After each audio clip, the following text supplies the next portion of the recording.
जी अस्सलाम वालेकुम क्लास 7। मैं हूं सर नसीर और आज का जो हमारा टॉपिक है वो है 1.4 का क्वेश्चन नंबर 3।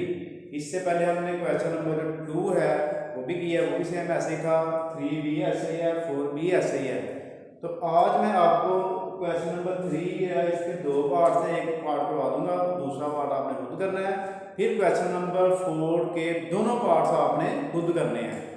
तो मुझे उम्मीद है इंशाल्लाह आपको समझ अच्छी तरह आएगी और आप कर लेंगे जी। ये हमारे पास है लेफ्ट हैंड साइड, ये है राइट हैंड साइड। क्वेश्चन आपके सामने नजर आ रहा होगा आपको। एस में दिया हुआ -2 1 0 1 और टी में -4 -1 1 और 3 और यू में हमारे पास 0 प्लस -1 प्लस -2 और वेरीफाई हमने करना है S intersection T intersection you. अब भी दूसरी साइड हमारे पास जी लेफ्ट हैंड साइड सबसे पहले आप लिखेंगे हैं, इसमें आपने ये लिखी।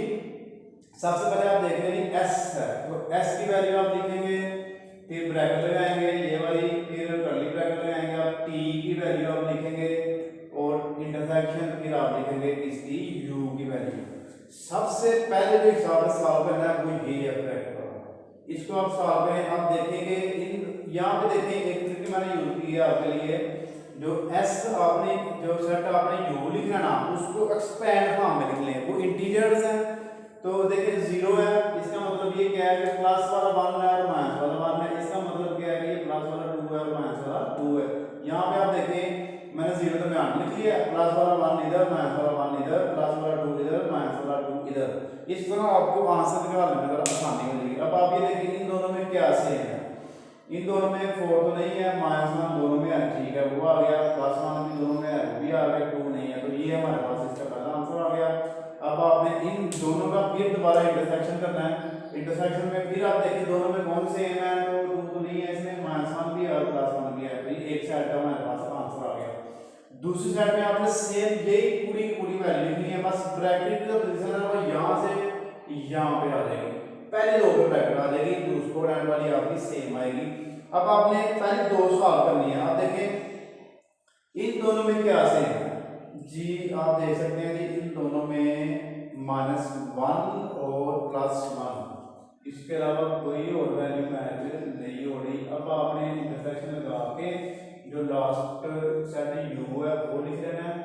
सेट यू लिखने के बाद फिर हमने इसका इंटरसेक्शन फाइंड करना है जी। इसका इंटरसेक्शन आप देखते फिर दोबारा वही आंसर हमारा आ रहा है जी, -1 और +1। तो ये हमारे पास आ गई लेफ्ट हैंड साइड का जो आंसर है वो राइट हैंड साइड के इक्वल आ गया। अब इसका बाकी आपने खुद करना है जी प्यारे बच्चों। अब आपका क्वेश्चन नंबर जो है वो 5 है। If U is equal A B C, यानी ये जी तक पूरी ए बी सी है, ये वावल्स हैं एस के, और ये एक्स डब्ल्यू, ये एक्स वाई जी 3 सेट हैं। तो ये 4 क्वेश्चन हैं, तो इसमें से मैं आपको पहला क्वेश्चन करवा रहा हूँ और क्वेश्चन नंबर 4 करवा रहा हूँ, बाकी दोनों आपने खुद करने हैं जी।